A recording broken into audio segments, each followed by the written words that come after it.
Welcome to another episode of F It, I've Got a Brain Injury. My name's Ken, and I'm here with Jesse. The idea of this podcast was to have a podcast for people with brain injuries, for people with family members who have brain injuries, for people who want to learn more about brain injuries. And I wanted to let it be known that me and Ken, the hosts, have brain injuries. So I apologize for my voice, and I also apologize for Ken's face. Thank God you can't see it. He has a face for radio. I have a face that would make a freight train take a dirt road. So sit back, relax, grab some popcorn, and enjoy.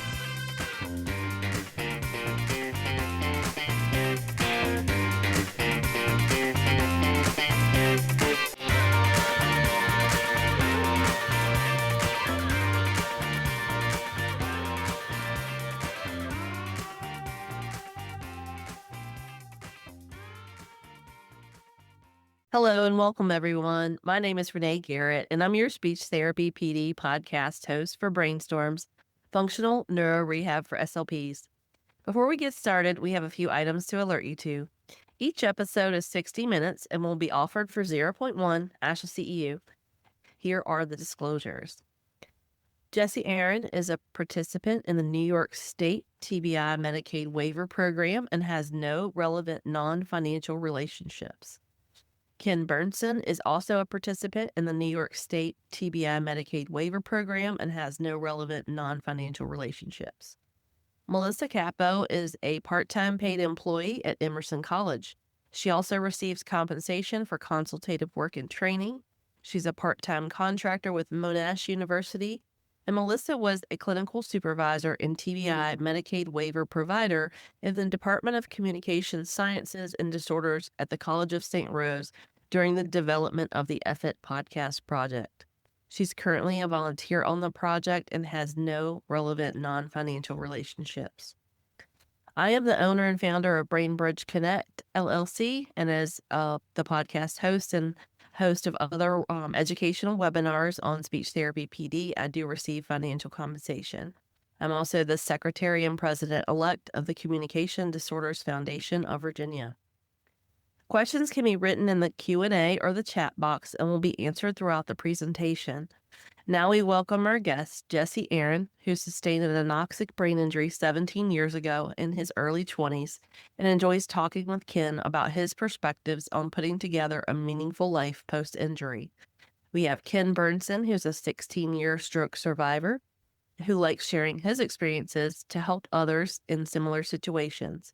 Ken is a participant in the New York State TBI Medicaid waiver program and is employed as a peer advocate at the Center for Independent Living in Schenectady, New York.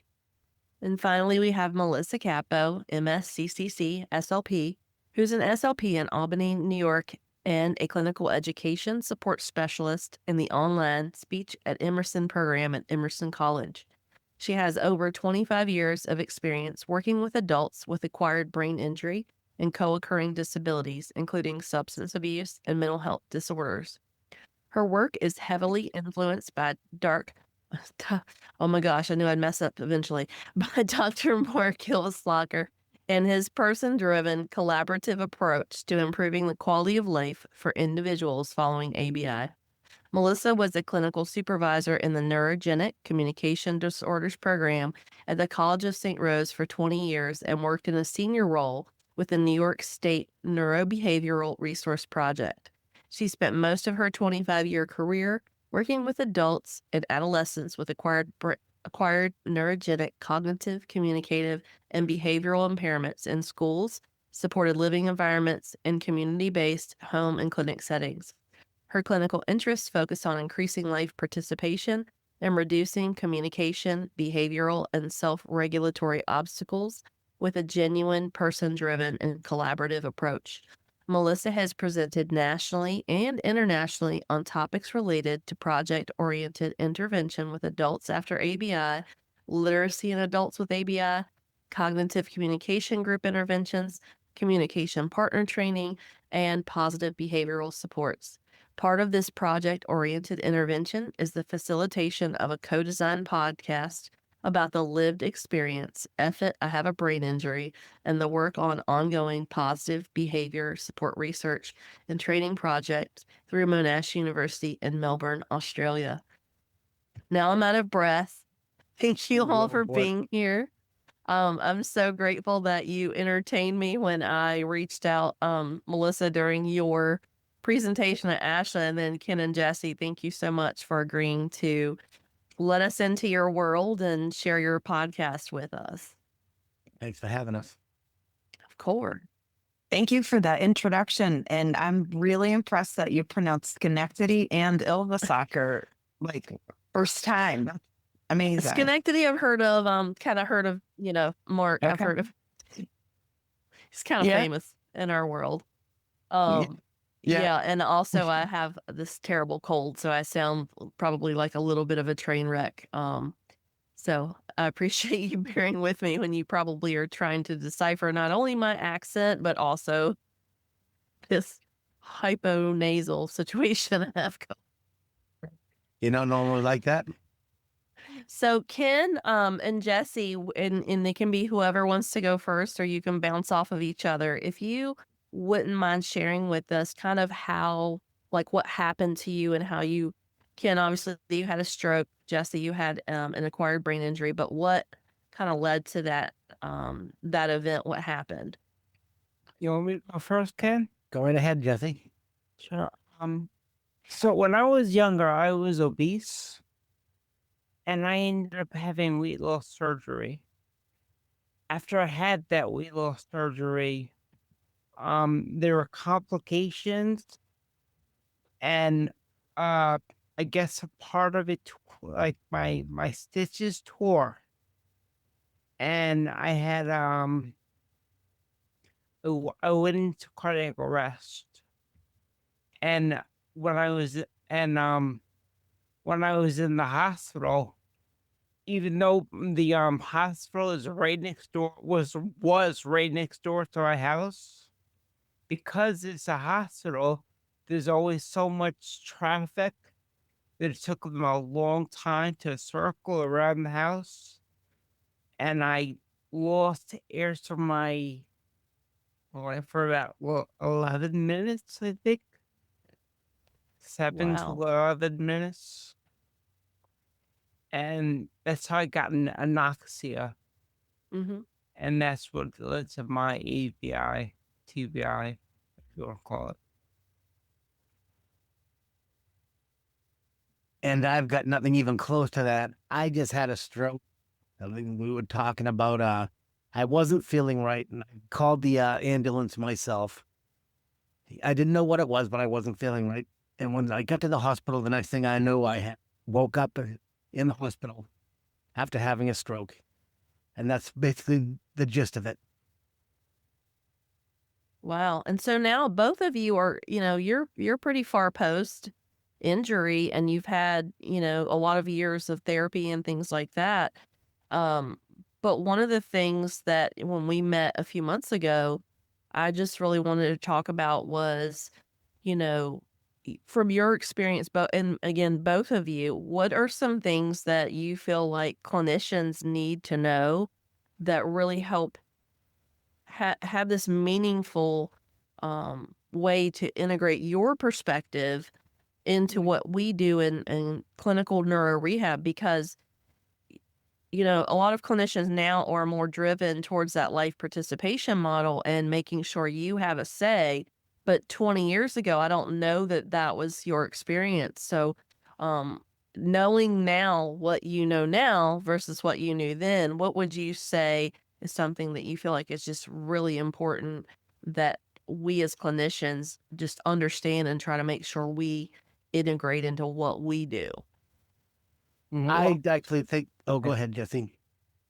Well, for me, I'm sorry,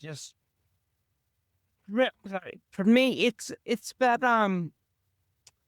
the speech pathologist really has to build a relationship with me first. Like it needs to feel genuine. It needs to feel like like a friendship, not a friendship, but a friendly friendship-ish Mhm. thing. Maybe lighten the mood, maybe a humor. Humor is a great way to help me that I express myself. Um, and when they're more genuine, I'm more able to speak my truth. Mhm. And I pretty much just been a wide open book, maybe too much so. I basically get along with everybody. When you're talking with clinicians and everything like that, I like them to push me only so far. They're going to find out where the limit is for me. Where I'm speaking sometimes, actually, getting the words out of my mouth can be such a pain in the you know what sometimes. And that's when they got to know that I'm having a problem. That's when they have to pipe up and say, I need a hand here. Because otherwise, I'll just get off, more or less. Mm, It gets aggravating after a while when you will know what you want to say and you just can't say it. yeah. Yeah, and I think you both brought up really good points. And Jesse, I think for me that's always been something so important as a clinician is to try to make the relationship so that you do feel connected and you feel comfortable. Because if Mm-hmm. you're not connected, comfortable, and invested, it's not going to work, Yeah. right? Exactly. Yeah. That's why I love the at St. Rose we used to have students who are also studying to be SLPs, and Melissa was their teacher. She obviously gave them the tools and whatnot to to to act like that and to be more genuine and connect with the person rather than everything so like clinical about the book. Yeah, it wasn't clinical at all. No, St. Rose is not. No. And what I like most about dealing with the students when they were coming in, 95% of them, when you talk to them, all want to deal with kids. And after they dealt with idiots for a while, they really realized that adults might be the way to go, more or less, is what it came down to. They get a little Yeah, more out of it, I no. think. No, I agree because I knew that I wanted to work with adults and everybody thought I was crazy because I think Right? there were probably two of us out of my whole cohort. And I think I might be the only one who wound up being in the adult world, maybe one other. But and you brought up a good point too that, sometimes for you, maybe you get what we call in the speech world tangential. So you start going and it's like you go over here and you go way left and you I need some do. guidance to bring you back. Um, and that's a pretty common thing after a stroke, but it doesn't for us, if we work in that realm, we know that, but for you, I'm sure it didn't feel that way because that may not have been your communication style prior to the stroke. And so for you, it sounds like maybe you were like, great, figure this And the out and how to get problem with back. me, too, is I don't have the filter. What comes out of my mouth, it's unfiltered. I've my whole life since the stroke, I've been trying to get that under control. But I think I was like that before that too. But it's even worse now. It really is. I can actually let it fly. Look at Jesse. It's the truth. I really have to work on that, and I do. It's gotten a whole lot better. Well, I Yeah. appreciate you Yeah. both being so honest. If if I could jump in to clarify something that Ken said, um, the idea that when we were at St. Rose and working with the graduate students and they were helping to facilitate some of the groups, and he said it's not clinical. It was very much evidence based and best practice procedures, but I think some of the time that doesn't necessarily look like clinical. It doesn't look like practicing, words or following an exact curriculum. We're very much person driven in that way, so that it felt like, hopefully you felt like it was working, the work you were doing with the students and with myself and the other, supervisors, was that it was helping you reach your goals, and it felt like it was in the way you wanted Mhm. to reach them. Which reminds me about Amanda, who is really helpful with our podcast first. And I remember that after St. Rose closed, we occasionally did also, after even after that, we interacted and spoke about the podcast and how it's going and whatnot. So yeah, I agree with you also. Yeah, I think what you mentioned earlier, Jesse, about you have to have a friendship, but you were careful to, I think, maybe thinking about how to do that, but maintain Right. the clinical boundaries, Mhm. right? Like Yeah. you're not, there's a line, but a relationship beyond just a therapeutic rapport, but having a true relationship so that you're both trusting each other. And the grad students come into that, and they were remarkably comfortable doing that, I think, with you guys, and work on this podcast and the group, and making sure to maintain a clinical boundary, but finding the balance so that is Well, I think we authentic. always did that. The way I see it might not be right, but I always did find that balance, I believe. I never took anything too far, never. And these people, it's just so funny when they first come in, the girls first come in, they're new, you know what I mean? And halfway through it, they're joking around with you and just, they get to know your sense of humor and bounce it off you and everything. It's actually a pretty good time. It really is. And you learn while you're doing it.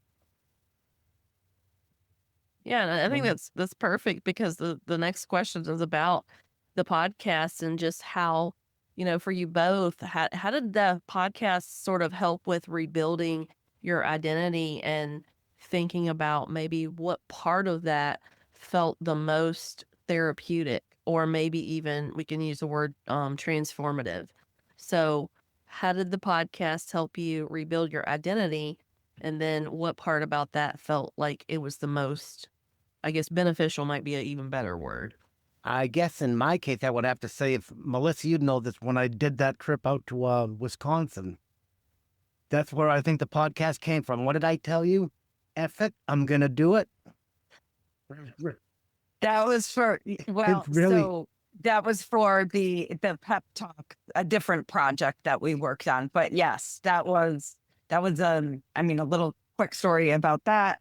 We had a video group where the group members would get together and create videos that provided solutions to common life participation obstacles. So things like dating and traveling on an airplane and using social media, all of those things. And Ken said, we said, we're starting a new group. And Ken said, I'll go to the group, but there's no way I'm going to be on video. I'm never doing that. I'll contribute to the planning and the contribution. I'll contribute in that way, but I will not be on video. I don't like social media. And we said, okay, that'd be great. And then fast forward a year and a half later, he was headed out to Wisconsin and to go on a fishing trip with his friends, and it's something he hadn't done since or his hasn't been on a stroke, plane or because anything of, like that. It was all, you hadn't been on a plane. You were afraid to get on a boat, and you were afraid to fish, and which was something that was really meaningful to you because it was something you did before and you wanted to, get back into it.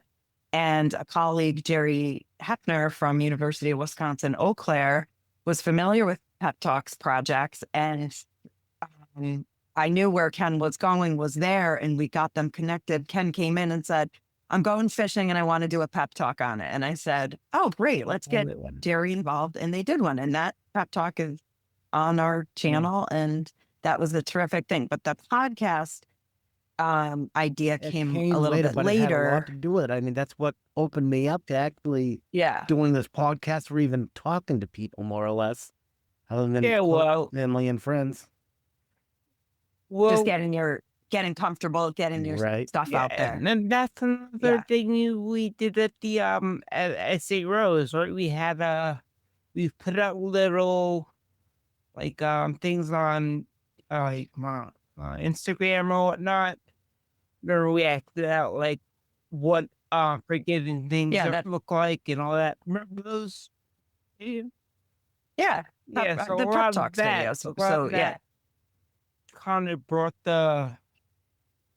all into Well, you were coming in for one of those groups when one of the students saw you guys kind of like fumbling in together in the same cab. Jesse was It's late, so always Ken was late. And one of the students said, "Here come Ken and Jesse." And another student said, "Oh, that sounds like the name of a show. They should have a show. They should have a podcast." And like, that's how it started. That's so cool. But, from a personal standpoint, for you, Jesse, what would you say, um, kind of moving from those pep talks into the podcast, what helped you rebuild your identity through that? Well, with this podcast really gave two important things to me. The first was like it's about confidence, right? And when I have more confidence, everything gets better. My how I speak. A lot of times when I speak, sometimes people don't understand me because I'm not taking that extra step to over articulate and stuff. So the podcast gave me the confidence to do all that and everything. The thing is purpose. It gave me confidence, purpose, which is like which is the purpose is really the reason to get out of bed. Yeah. You need a purpose, and even though we were going to St. Rose and stuff, it had a purpose, but it was still within those walls to me. And I guess the podcast kind of changed that because it brought it out to the world and whatnot. I do because So I think yeah, we're helping other people while we're doing it is what I look ex- at it now. exactly. Yeah, I'm hoping other yeah. people listen to someone like me that you can't see the injuries that I have. You can hear them every now and then, but you get over it and you learn to move on. Like I wouldn't even put on a pair of shorts because other people would see my brace and I didn't walk well. And somewhere down the road, you're just gonna say "F it," where the basically comes from. You got to get back out and at least try to get by. You know what I mean? And I recoup love and that. move on. Yeah, and I think it reaches beyond someone who's a stroke survivor or someone who had an anoxic event. It really reaches people in the level of everybody has stuff, Right. right? And my stuff and Melissa's stuff is different from your stuff, Ken and Jesse, but we all have stuff, and it really helps people. I think you know if you guys can do this and you've had these things medically happen to you that really changed your life, then I can deal with this little thing over here that's Right. not as maybe doesn't seem as big to the outside world, but it might feel as big or feel Well, kind of big in that moment. And so I think for me, like that's kind of why I wanted to reach out and learn more about you both and have you on the podcast because I think this has such far reaching implications for everybody, not just clinicians, and definitely far reaching implications for people who have survived things that are similar to what you all have survived. which is what the way I look at it. If I can help one person, including myself, by doing this, you know what I think? I'm doing my job. I really do. I believe it. Yeah. Yeah. So, as far as the technical parts of the podcast, would you say any of that was therapeutic or transformative, or has that just been like a thorn in your side? Well, in Mm. my case, the technical is just not my thing. I just like to talk. I can't I can't read off a piece of paper. It's not my you ask me questions and I answer them is basically how I can do it. It really is. If I was to Mm. have to read something off a piece of paper, I'd screw it up and I know I would. I just couldn't do it if I had to do a anything. Even a speech or something like that, I'd screw it up. And I can do it a million times and I'd still screw it up and I know I would. Kid's like the opposite of what a TVR person kind of needs. Like he needs something bullet points. Ken is the opposite of that. Ken could just go off the cuff. He's a medical anomaly. Remember when we first He's started doing this? speech language. Yes. Just wouldn't work for me. You're He couldn't do it.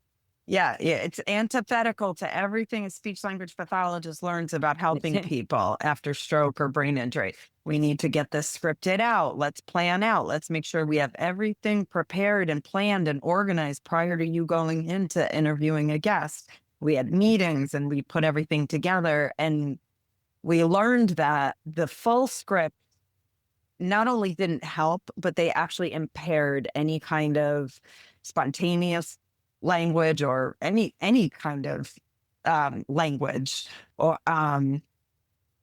you really just kind of froze up when you had a Yep. script in front of you. And then it didn't even help Jesse. What Jesse learned was that he really liked some organized bullet points. And you could talk about that, Jesse, how that's helped you cognitively as well as with your speech and language.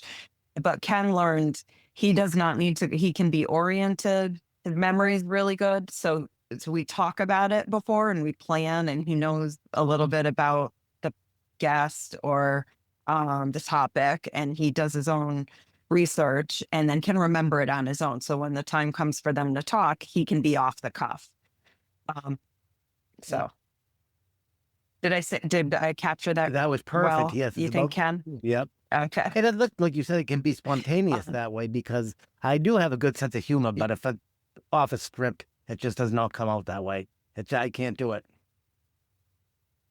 And it's certainly made for better podcasts. So we were collaborating with the communications and media department at St. Rose. A professor in that department put together a class and made producing the podcast their project.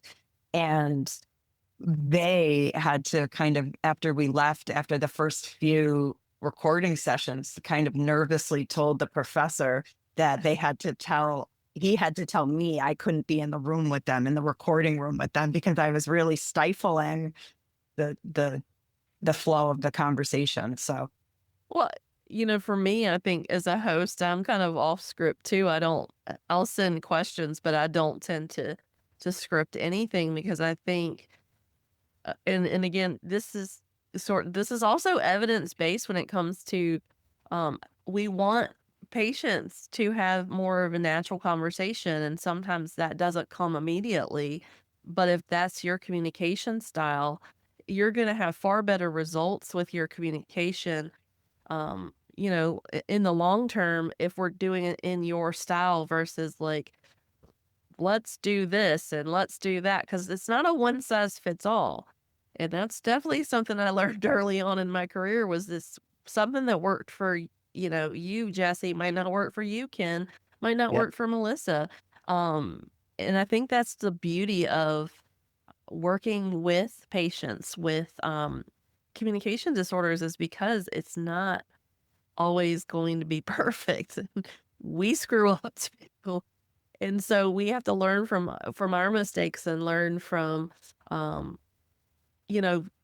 sharing in your learned experience and your lived experience. Because what you come in to the therapy room with, beyond having had a stroke or beyond having had anoxia, you're still a person, and you've had a whole life of events and things that happen that weigh in on your communication, whether it's impaired or not. And I think that's kind of the beauty of the natural communication. I really think I haven't changed all that much. Everything that's still innate in me, I still fly off the cuff. I still speak out of turn. I say things I shouldn't say, maybe a little worse than I ever did before, but that's just the way I am. You know what I mean? I think you're a lot less rigid now, Ken. A lot of times when you made up your mind on something, that was it. And now, yeah, I think you're more like open-minded. Oh, I know I have. And that's because of St. Rose that did that. And we haven't even got into the book club and things like that, and other people's opinions when you're reading a book and what they've got to say. I wouldn't listen at first, because I was always right. And then you learn that you're not always right. And there's another side. well, I do want to say about that. So the podcast, and Renee, hopefully this answers one of your questions, but from maybe a more clinical perspective.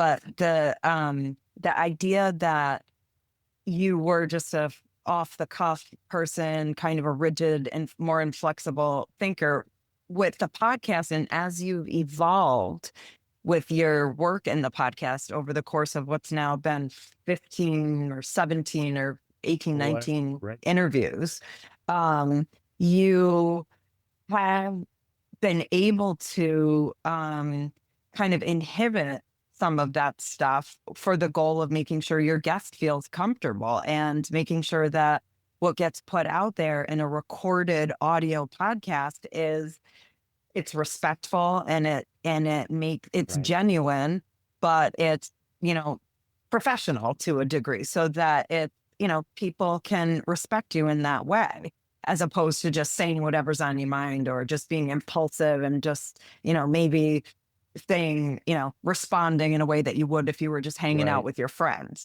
I think that the podcast has created this natural environment for you to think about that and regulate that in a way that, it's still aligned with your identity. It's still authentic to who you are, but it's, it makes it so that you can get that out there without offending every single person. Most of the time, yeah, exactly. I can be Most of kind the of time. offensive sometimes. You can. Do you guys want to talk about the title, speaking of that, and how you kind of the steps that you went through to make sure that the title was okay? I mean, I Ken was mostly so for the title. I mean, really, for that fuck it attitude, I believe. I think.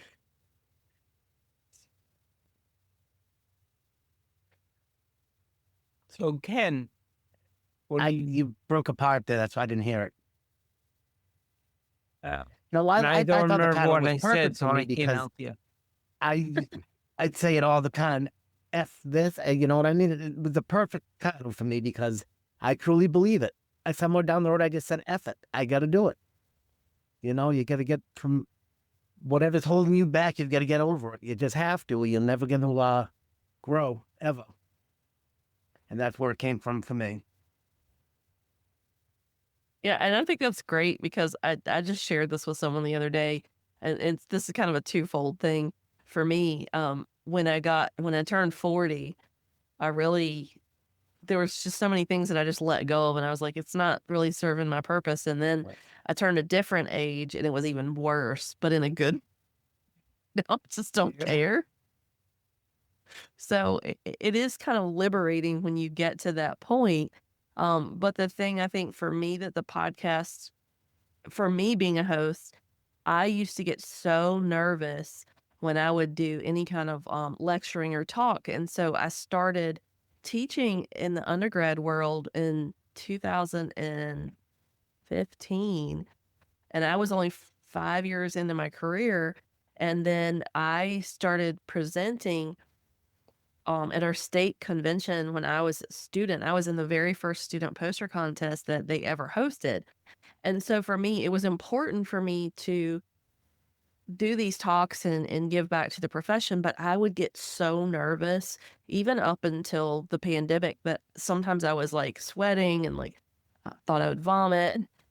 So I just had so much anxiety surrounding it. And that I had someone come to me at our state conference last month and said, I saw you like one of the first times you presented, and you had so many tags. You said so many times that I didn't listen to anything you said but the ums, and I counted them, and that's what I got from your talk. And she said, I really wanted to tell you how much more confident you are and how much better your talks are because you don't do that and you seem like you feel comfortable in your own skin. And so I think that's sort of this connection that I felt with both of you initially, was that it has helped, but it helped me too as a podcast host. It really helped me in a lot of areas that I wasn't looking for. Right. Yeah. And I think what Melissa was getting at with the name of the podcast, I liked it from the get-go. I thought it was pretty cool. And she had to bring it out to other people because she thought it was kind of offensive. Melissa, that's the truth, isn't it? Yeah, exactly. And it was affiliated with a college, and we were working with other departments, and I was a little concerned. We had no idea about podcasting when we first started, and we really only know a little bit more now. But I knew we'd be promoting it, eventually, and writing about it, and I had no idea we'd be talking about it at ASHA conventions, and writing about it, and being on a podcast.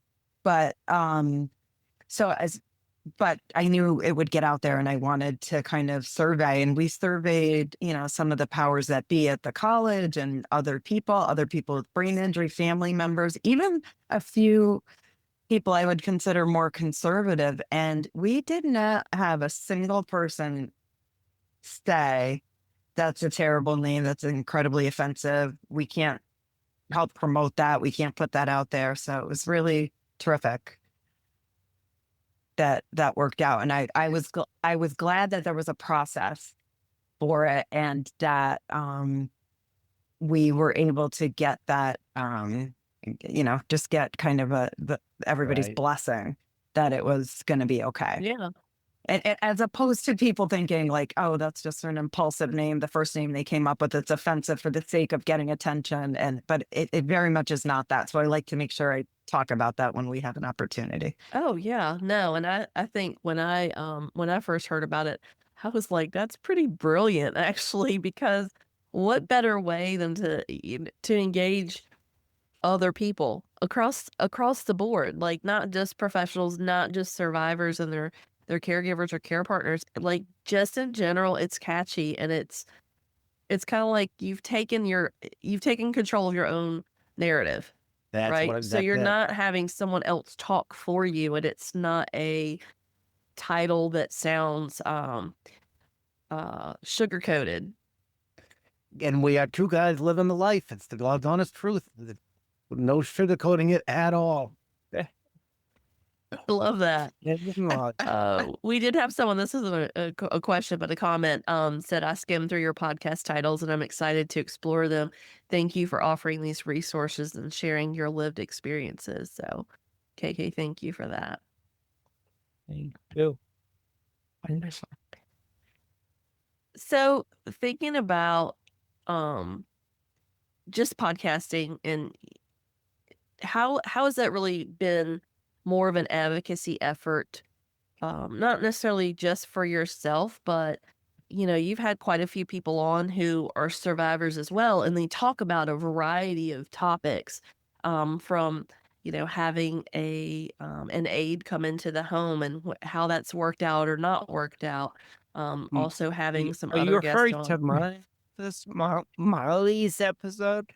Mm-hmm. That was a good that one. was actually pretty funny.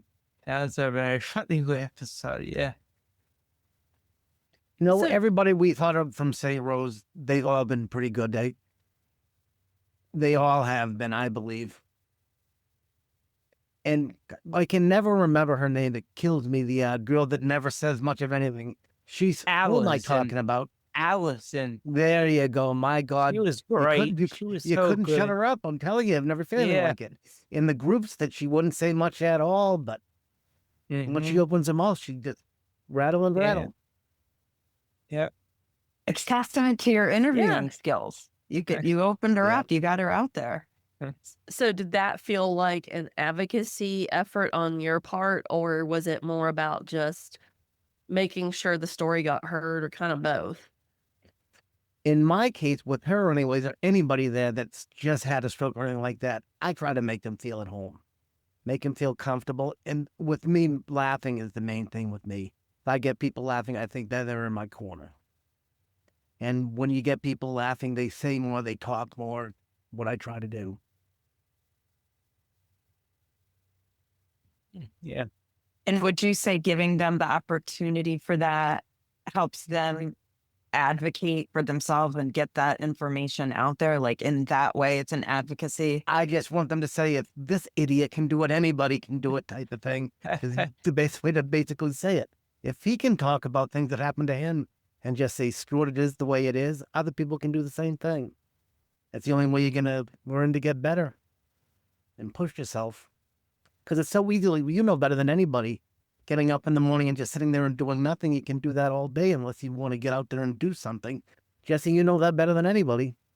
Yeah, It's so easy to that's get into a true. rut. Yeah, and that's that. I go back to what I said about the podcast and purpose, because I think after a brain injury, you lose your confidence and purpose. And like again, this podcast kind of gave me both those things back. So, I mean, and I think that's a very big deal for me. It is. And I think, Jesse, you talking about that now and on the podcast and Ken as well helps other people, new people who, people who may have just sustained an injury or had a stroke, or family members hearing that. I mean, that they can regain that they can reconstruct an identity after their stroke or brain injury, them hearing that from you, people who've done it, and that they can make those positive changes in their life 10, 15, 20 years after the event. Whereas I think traditional medical advice is whatever you don't recover in a year, you're not going to get back. But we know that is just not the case. Yeah, that's not the case at all. So, Renee, why did you get into it? Why did you become a speech pathologist? What was your reason for it? Okay, yeah. So when I was 25, my dad had a stroke, Oh, that's and I had never. I mean, I had heard of speech pathology, but I thought that was like the people who help little kids learn how to say their R's and sit on the floor and play and do fun things, and I had no idea of like how impactful that would be for my dad. When he had a stroke, it was post-surgery, and he was very young, he was late 40s, and so he had the first week, he had a pretty good amount of recovery, and he wound up being on, 2 different kinds of blood thinners because his stroke was from a clot in his neck, and, he was on a pretty significant amount of blood thinners, and back then, they weren't necessarily measuring the amounts in your blood like they do now. And he wound up having a pretty massive brain bleed the following, like, maybe 9 days after the first event, and it almost took him out. So the biggest thing for me was that, um, during his inpatient rehab stay, which was 3 months, it was a long time, we were not included in any of his therapies. So it was like one day he had a community outing, and then like 2 days later, they're like, oh, by the way, he's coming home. And we're like, wait, what? We had no idea. But I mean, we had seen him, but we didn't know. We didn't get the education. We didn't get the words, the diagnoses of what he had going on. So he did have aphasia. He did have some swallowing issues at first, like early on. And it sort of planted the seed. So fast forward, I had a career in customer That service. still goes on to this day. Like when I got out of the hospital, no one actually identified what I had. Like, Yeah. apparently I have adynamia. No one told me that until I got to Living Resources in St. Rose. But I probably have adynamia, but that's what I have. So Yeah, and I think hearing the diagnosis and learning about it, we have, as humans, we have questions when the person that's the professional is no longer in the room because we don't know what to ask. right. And so that was my experience. And then fast forward, I wound up going back to graduate school in my 30s and started this journey. But it planted a seed for me, to answer your question. But I think for me, that's why I've always been such a proponent of education and caregiver support, because we didn't have that as a family. And I'd never seen my dad cry. My dad had what's called pseudobulbar affect, and he cried all the time and for no reason. A lot of the time, it was just his brain's response. But there were so many other pieces of the puzzle that I had no idea. It's I kind had of no funny how idea. that does work. because I don't cry anymore. Even when my mother died, I felt bad about it. I just couldn't do it. But if a good song comes on, you, I might tear up. It's the strangest thing in the world. It really is. How your body changes and what happens. It really is. Yeah. Yeah. And it can Not affect that any part. I love her, I love people and all of that, but that part is gone. I just don't have this, not sympathy. It's just that I don't even know how to say it. I just can't cry. A lot of people laugh all the time. Me, I just every stroke is just so different. I don't even know how to describe it. Mm-hmm. And that's where we go back to that. But if you don't have a professional telling your family members about what's going on, like you leave so confused and that, Renee, the story you're telling is the story we hear so much. Like we didn't know any of this stuff when we left the hospital. There was no information. And so when somebody gets access to community supports that, and somebody, a program that helps make sure caregivers and everyday communication partners are involved, then we that's it's so critical. But the story you're telling is so common, like Jesse said, even today. So it's it really it has to change. Yeah. It is slowly, but like if you first have a stroke or something like that, they didn't tell you when you're leaving the hospital where to go next. Your parents, your family, or somebody had to come in and look for things to do. There's not a packet that comes out and says, you're going to go here, you're going to do this, then you're going to do this. It's up to family to just tell you where you're going to go and what you're going to do. You know nothing. Yeah. That was definitely my experience. I felt that way. And I wasn't a clinician, so I didn't know how to advocate. I didn't know the questions to ask. I didn't know any of that stuff. And now you're a clinician, which brings me to my question. Uh-oh. Now, you are a speech therapist. And, I always used to think that the speech therapist, all it really dealt with was speech and how you see things or whatnot. But for being in St. Rose, I know now that it's not at all that it's about. It's about your memory. It's about strategies to do things and to get stuff done. It's so what you like tell me like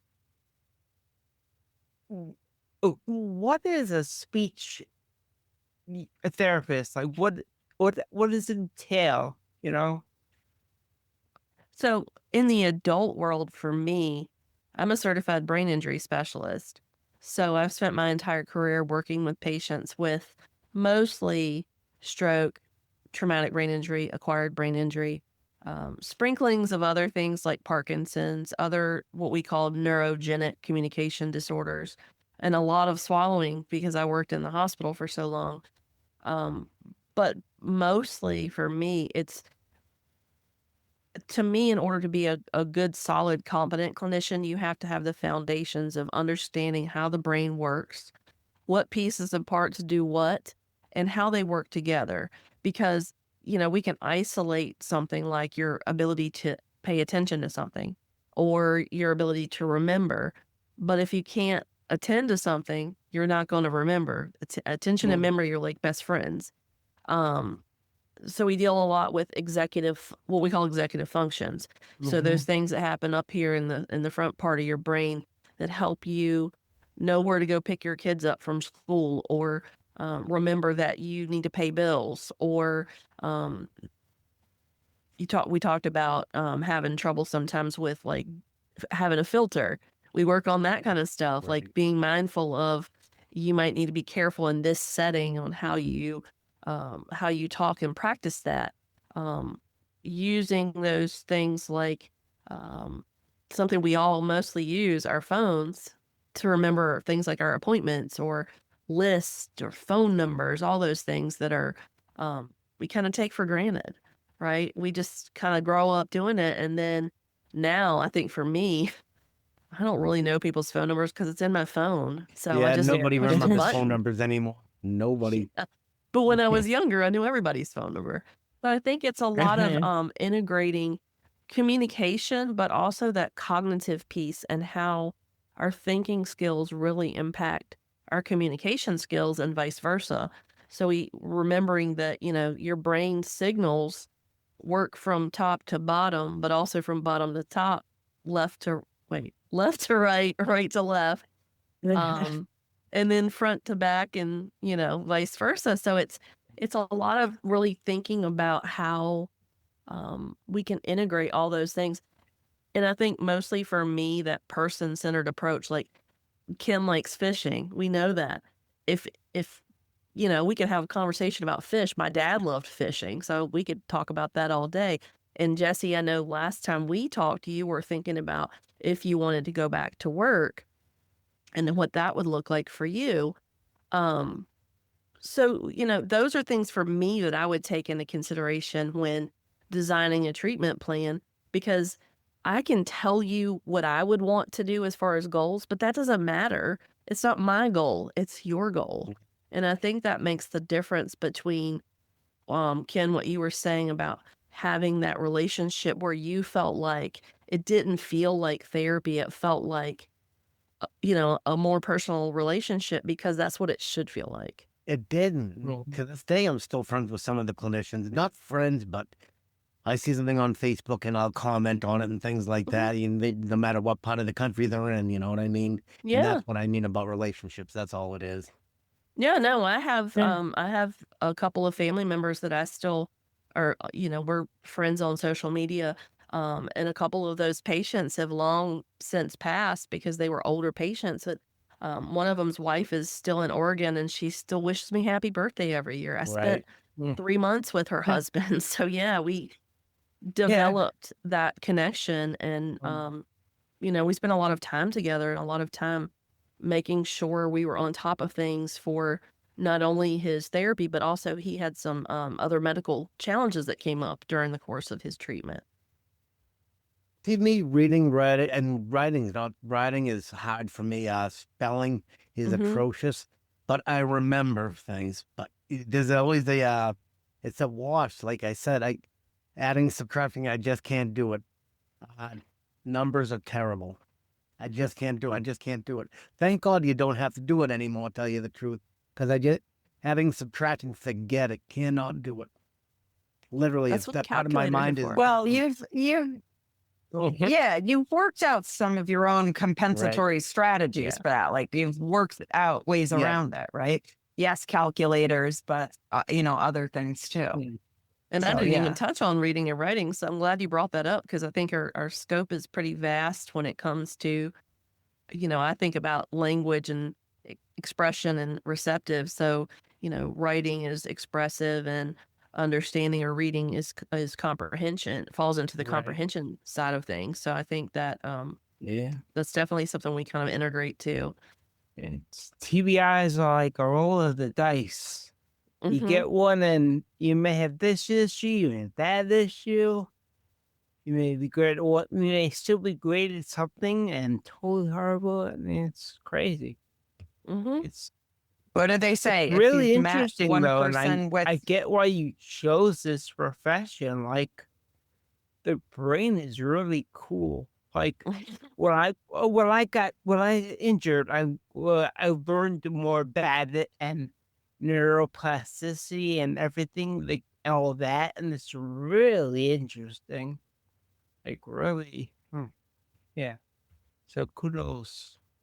Thank you. Yeah, it is really interesting. It's also interesting as people age that, the misconception is that as you age, you just don't remember things anymore. And that's not really a normal part of aging. And that's another myth we need to get out of our daily life, because, people might be slower to recall, but dementia is not an expectation as part of normal aging. That's a disorder that is something completely distinct.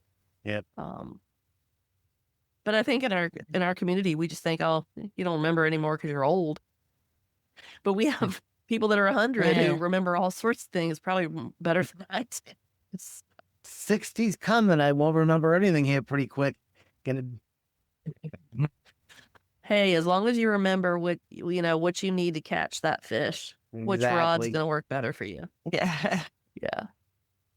So when we're thinking about how you both participated, because you were in this whole concept of the therapy you were going to at St. Rose and some groups and things, what would you say your general sense of participation or belonging has helped you with this, like through the podcast, um, as far as that you're not alone? How did that help you, kind of sharing other people's stories, kind of like, I know we talked about confidence and things like that, but how did that help you um really Uh, understand that sense of belonging? Talking with somebody from St. Rose that was afraid to order a sub, a sandwich, or anything like that because they didn't feel like they could do it. And when Hmm. they finally do it, something as simple as that really isn't that simple. And when they do that, just makes you feel so good. It's like you've accomplished something for them. It's just little things like that. Little things is all it takes to make people aware that It, things do get better. Nothing phases. You have to push it along a little bit, but things do get better. Hmm. and as like coming to the group and and meeting when you would do the pre-planning meeting with people for the podcast or any of the groups, you liked coming and being a part of a group of other people who have kind of similar situations. Was that I still important to miss. you? I really do. That what we had there Yeah. was something else, man. I don't think you'll see that anywhere else. I really don't. They might try to Yeah. get it back over the where Julie is, but I think that was gone. That is greatly missed. It really is. I don't think Yeah. anybody did that, or is even coming close to doing It was that. special. It took a long time to get there. I mean, that was 10 or 15 years of getting that and getting that group, different groups together so that you felt, you know, everybody could choose and come to whatever parts Or they wanted to, whatever groups they wanted to, whatever part of the group they wanted to. And so people found, Ken and Jesse found 2 or 3 groups that were important to them, and other people found other groups. And yeah, that's a really critical part of what I think good intervention should look like, especially in the chronic phase of especially reading a rehabilitation, book. right? Who would have Like, ever thought I'd read a stupid book again? You know what I mean? And I bought a and you did yeah, several, and you took leadership roles in this book club and became a kind of a senior member, like a right. mentor. And when new people would come in, you would be helping them, get successful and get confident and feeling like they had something to contribute and reinforcing that in that way. And then there's Jesse. And you give me the summary if I didn't read, you give me a summary of what I should say. That's right. Jesse came to book club whenever he felt like it. That's why he describes participating in the podcast as something that finally gave him purpose and meaning. He tried some of the other groups, but they didn't provide you with the same kind of Yeah. meaning, I would say, right? I mean, Yeah. it Yeah. yeah, it goes to show exactly. that when you, you cut out a little You bit. froze. You froze. Well, So, Jesse, when you're on, you're on, and when you're not, you're not. You can actually tell with you. It really is. yeah, It's yeah. like the light And switch then, comes on and then it goes off. yeah, it's true. Sometimes I wish I had that Well, adynamia because I'm always on. I just sometimes wish I could shut it off. Well, I will say from a clinical perspective, again, it's about, like, Jesse, your situation was about this relentless optimism that everyone around you had to have, that we knew there would be something that worked. We knew there was a context where you would feel that it's important enough to put it in your, put a meeting in your phone and turn the alarm on and make sure you were up and dressed and ready and there on time.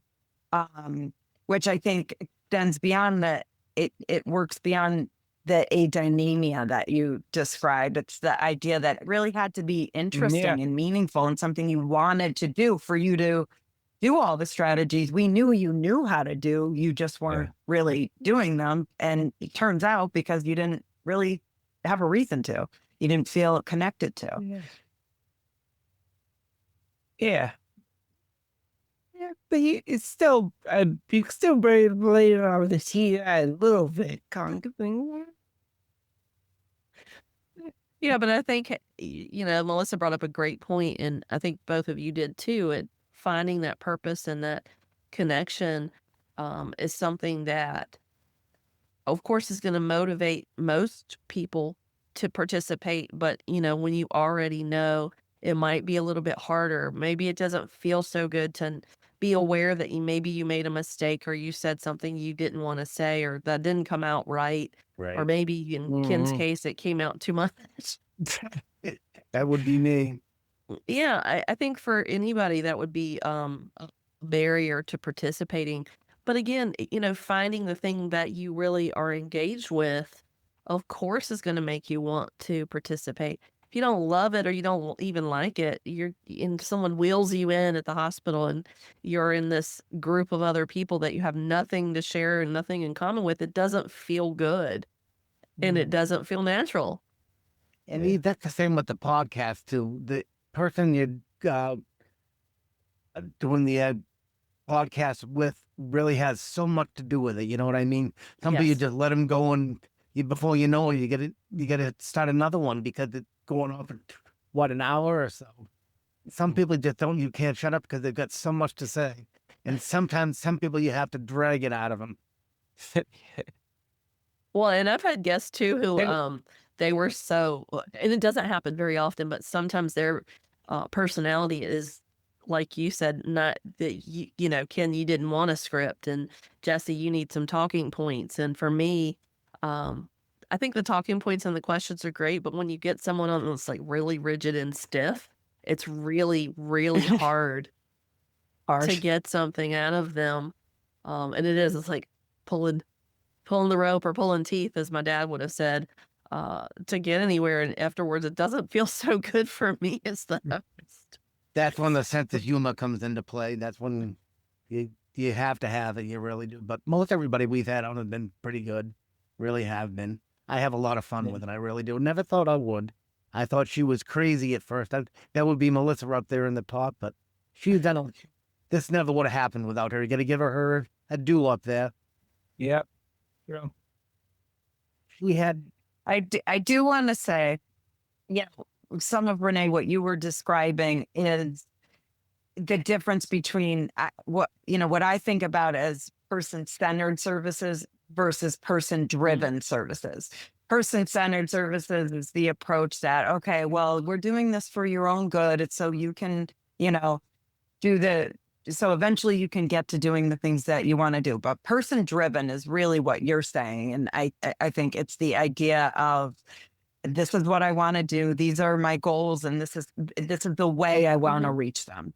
And it's about approaching it from the context of their life and identifying what are the barriers to what they want to do, and then addressing it in that way. So and I have a new client starting tomorrow, and her needs are going to be vastly different from mine. She has 2 babies.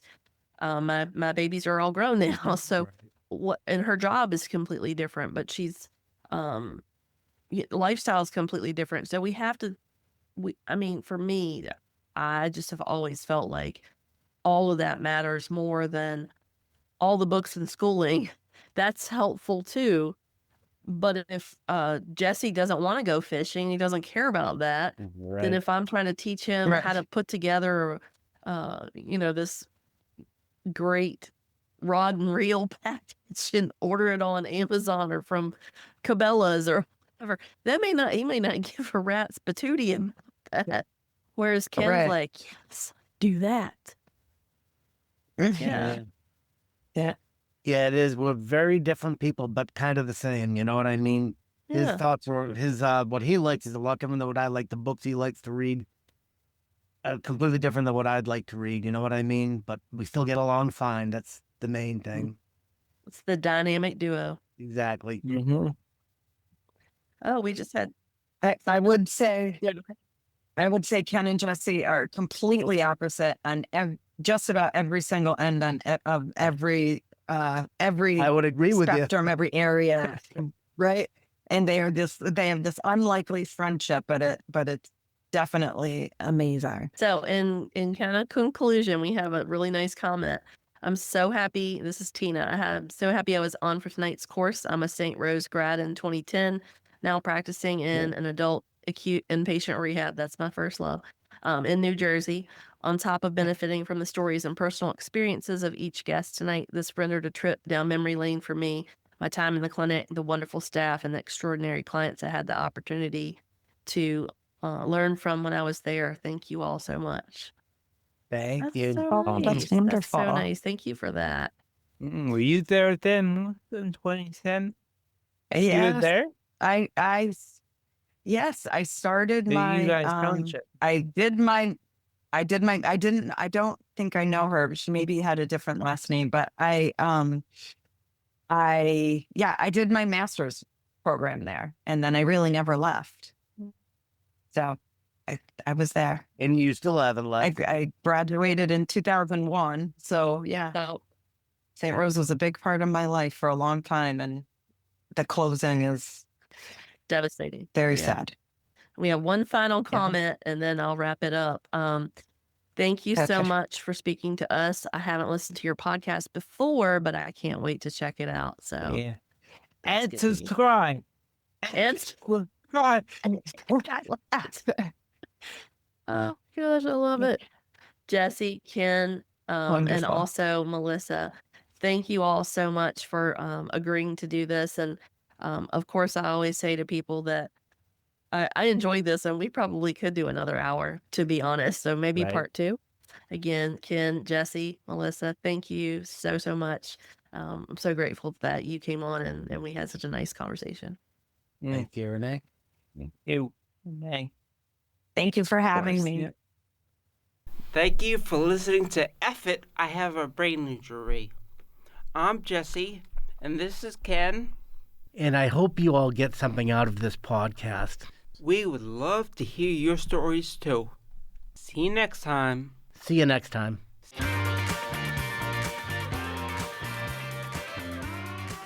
Remember to visit speechtherapypd.com to earn 0.1 ASHA CEUs for this episode and to see our library of over 1,400 courses for all things SLP.